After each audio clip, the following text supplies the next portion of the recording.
Hello there everyone and welcome back to Kerbal Space Program and the Asteroid Exercise in Frustration. I have recorded attempted to record approximately, let's say 4 hours, 5 hours of footage. I've had everything from game crashes, rounding errors, failures of recording software. Everything that could go wrong has gone wrong in the past 48 hours.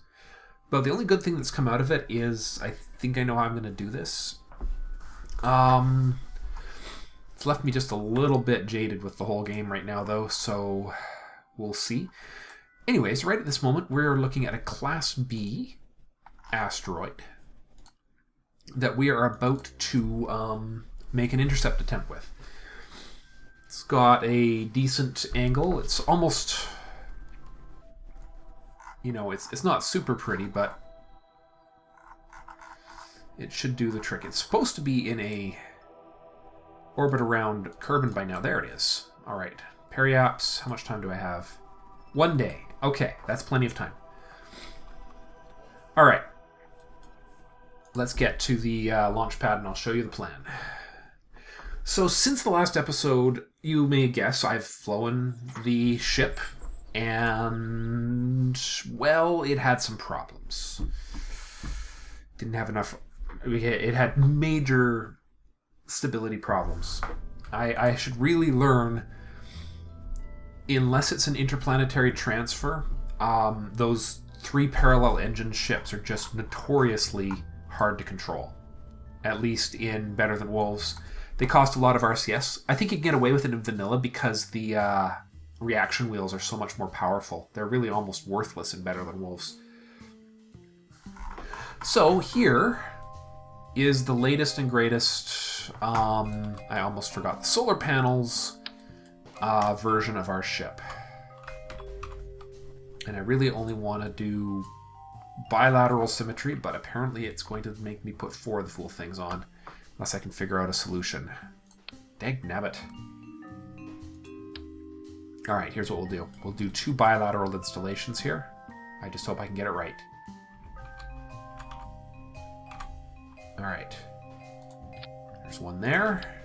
And then 1 more pair at the exact same height.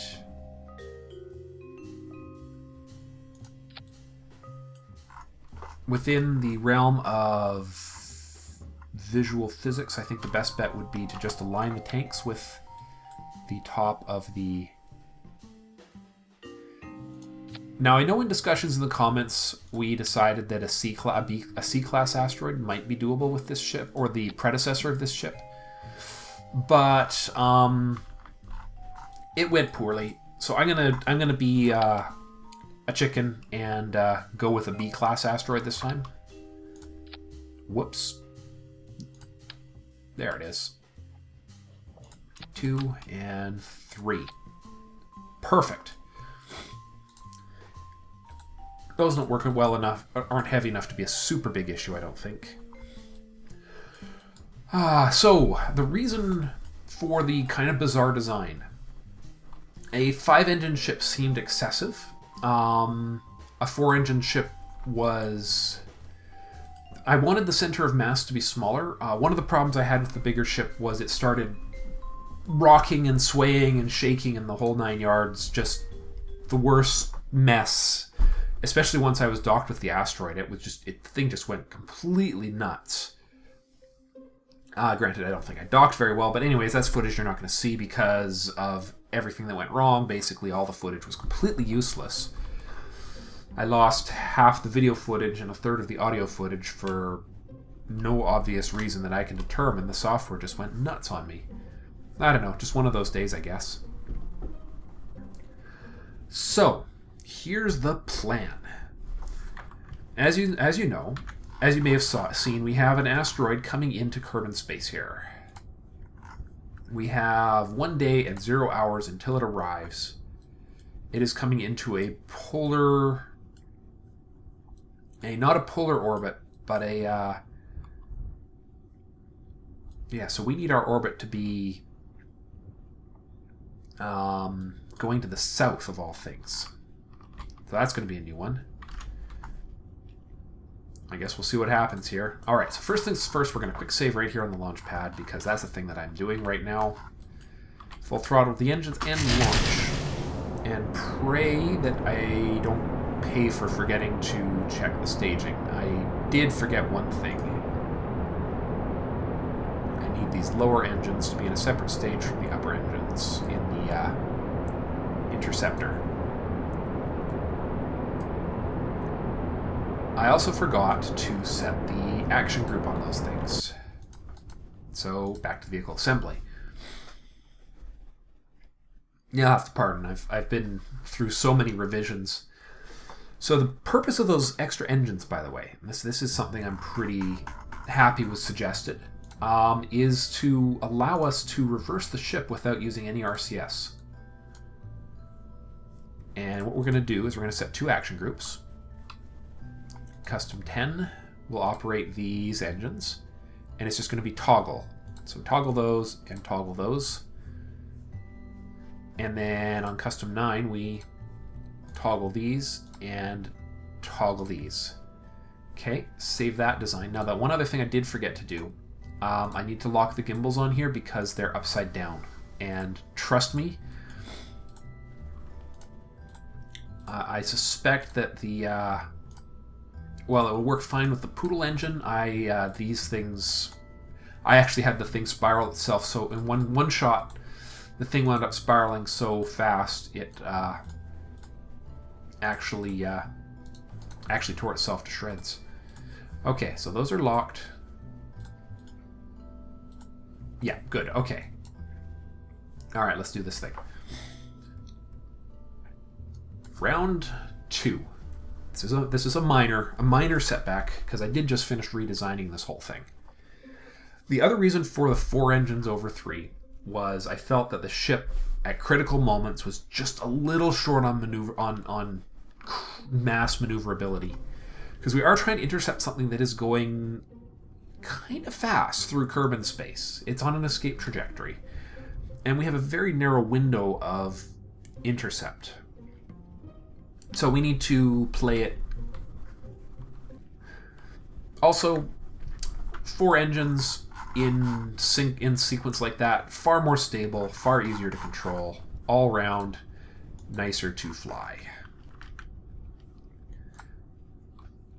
So we are going to launch, and we are pushing towards this marker right here, if I'm understanding my math correctly, which we will find out in a few minutes. Okay. So first things first, we need to start rotating so that the angle we want to travel is on the right. Yeah, that's the one we want right there. We want to turn towards burning away from the target marker. The reason for that is that marker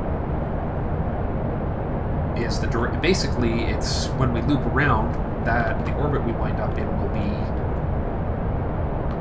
aligned with that. And we'll be swinging around and coming in, effectively coming in behind our target asteroid. That's what all the tutorials I read said anyways, and yes, I have consulted with the tutorials. The first attempt was me trying to encounter the thing when it was still in solar orbit, and trust me, that went really badly. I couldn't even get close to the fool thing. Which, in retrospect, is probably the dumbest place to try and make the encounter. I think I used up almost all the Delta V just trying to get to the asteroid. I don't know why I thought that would be a good idea, but hey, live and learn. So yeah, it's been a frustrating couple of days, which is why I think this might be our last mission before I take a hiatus of sort from Kerbal, and maybe I'll move on to the next one. Because one of the big problems I was having was the game was crashing so much. I think every third, it crashed in every possible circumstance in the last episode or in the last couple of days. Crashed on load, crashed on loading the vehicle in the VAB, crashed on launch, crashed while trying to switch contexts, trying to crashed while tracking asteroids. You know, everything and anything that could go wrong. Anyways, I don't want to sound like I'm complaining. I still really enjoy this game. But the crashes have really led me to think that maybe it's time I caught up with the rest of the world and started playing the current version, which I know will necessitate restarting the game from the beginning, which is okay.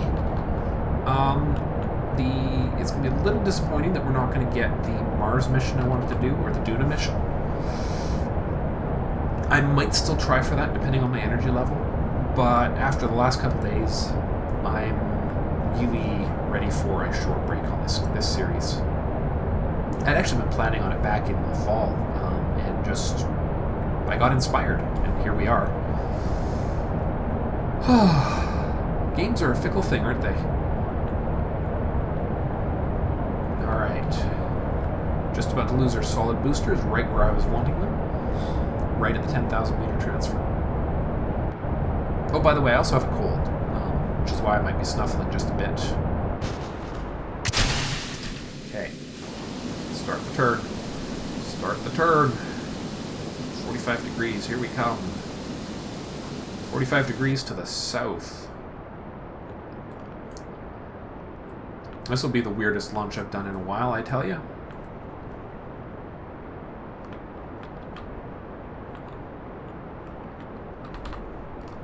Okay, there we go. Alright. Our marker is coming to join us. And soon we will be able to check our... Yeah. We'll figure that part out later. Okay, we're just about to lose our second engine stage. So this thing up here, I calculated it out to have about 5,500 delta V. Should be adequate for the job, especially because we're going after a B instead of a C-class asteroid. Okay, we're going to go over another 5 degrees. We're trying to make efficient use of our boosting stages. So I just, I don't want our T-app, to go up too fast. Okay. Now this next stage I've determined doesn't actually need any RCS fuel until we get to actual orbit. And by the way, you might note I put 2 RCS tanks on this thing. That's the nature of the last few attempts. It just necessitated a more rigorous approach to catching this fool thing. Alright. We'll wait until our apoapsis time starts catching up again and see what happens, but I'm already feeling a little better about this ship, just in general. The last flight, the thing was wobbling a bit at this point in this flight, and it looks pretty steady now. I'm going to hope it is anyways.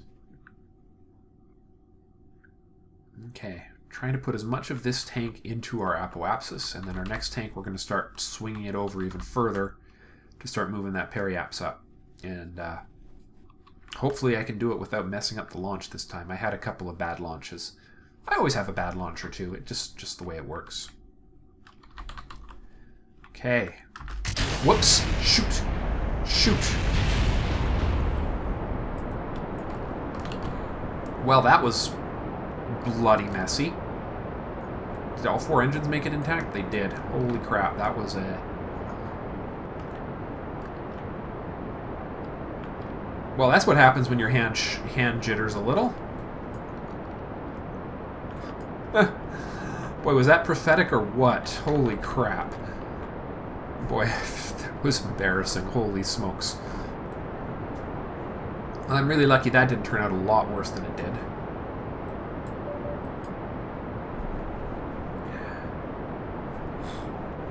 I'm really lucky all 4 of those engines are intact.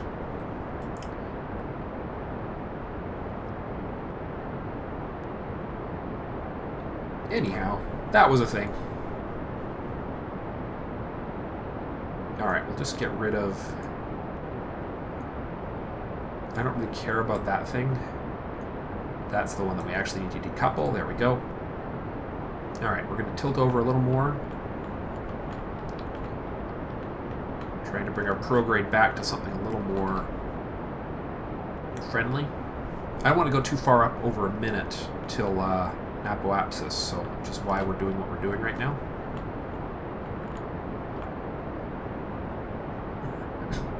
Excuse me. All right. So in spite of my attempts at destroying this ship... Oh my god, what the heck is with me today? Seriously? Alright. That engine, and that decoupler. Those engines, and this decoupler will just go away. Okay, tipping over a little further. We'll kill the engines for a little bit. Our apoapsis has finally gotten out of control. Let's turn that RCS off.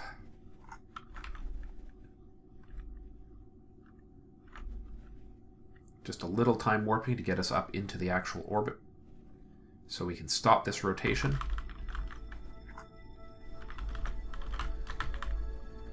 Okay, 34. I guess we might as well just go full prograde now. And we'll do a little cleanup. Because at this stage I just need my... I just need to be in orbit now. That's all.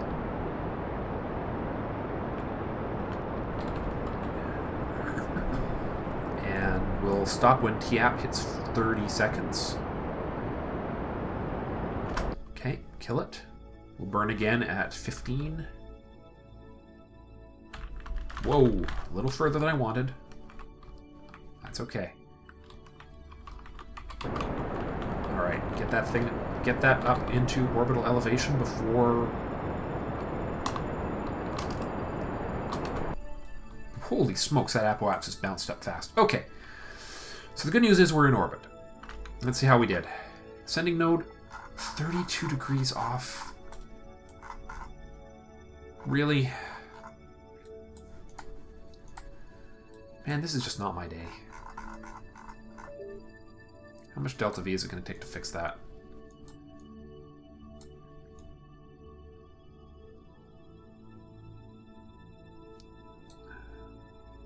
A lot. Holy smokes.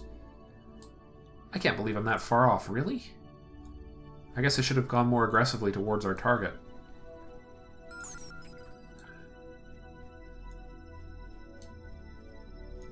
Well, there's no value in spending 1,300 of the delta V I just used to launch. Just spent a lot of effort launching in getting ourselves just aligned with the bloody node, so revert to launch. But you see the principle. We're going to launch and aim ourselves towards that target as best we can. I think I need to pull the... I know what I need to do. I need to pull the orbit over in the right direction more aggressively. Which, in the interest of not boring you all, is what I'm going to do off camera. And I will pick up when I have this thing actually in the orbit that it should be in. I'll also take a minute to fix these staging issues before I launch. Okay, see you on the flip side. Welcome back, guys. So, it's been 2 hours. I got it into orbit with a 4-degree difference in angle and realized that the large stack decoupler was attached to the engines and I couldn't decouple the thing. And once I decoupled the upper decoupler, the lower decoupler wouldn't do anything. Anyways, so I had to revert and relaunch and deal with a couple crashes. You know, the usual. Anyways, we are in a orbit with currently a 4.1 degree difference. I have planned a minor orbital adjustment, which will occur on the next orbit. In fact, we'll get that done right now. I've just quick saved. Actually, we're going to do a full quick save. Asteroid capture round 2 before adjustment. Adjustment. Save. Because that's how things have gone. 8-second burn just to clean this up. Now, I know that's the ascending node's not where I'm actually burning, but it moves as a result of the action. Actually, I wonder if I just move the timing just a little, how much less delta V could I use? Good enough.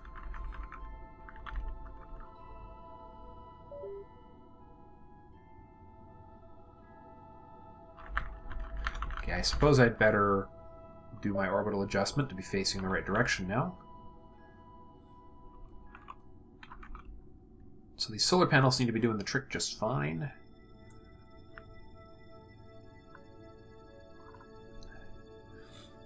Now at this stage we're not using the final... We're not using the core stage yet. That's going to be our next... It's going to be a little further down the road. Right now we're still using the launch stage for just a bit more... We've got enough fuel to do a few more useful maneuvers, so...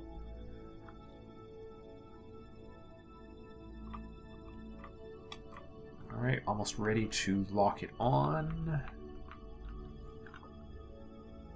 And... boom. Okay. 5.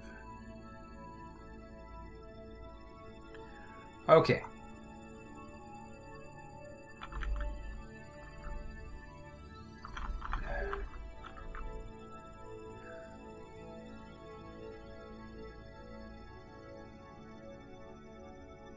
Alright, so at T-4 seconds we will execute this burn.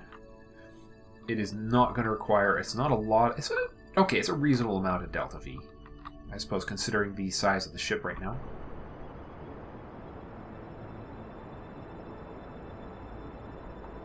Three, 2, 1. Delete the node.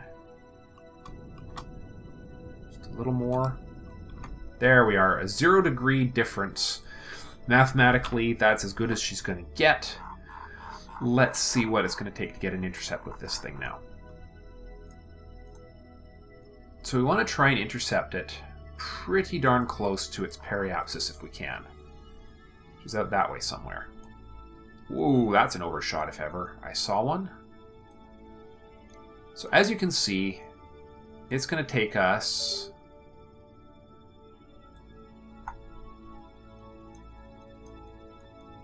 This is where the timing gets really important. It's going to take us 12 hours to get there, and it's currently 24 hours out, which is why we will need to adjust. We'll need to do this in a couple of orbits. So let's just... Actually, quite a few orbits. In fact, if you actually think about it, we need to execute this burn exactly... It's going to take us 12 hours to get out there, and there's 23 hours left. We need to do it in basically 11 or 12 hours. Or we need to aim further up the orbit. Or some combination of the two. In fact, probably some combination of the two. Alright, we'll zero that out, because it should be zeroed. Wow, okay, that... Alright, perfect.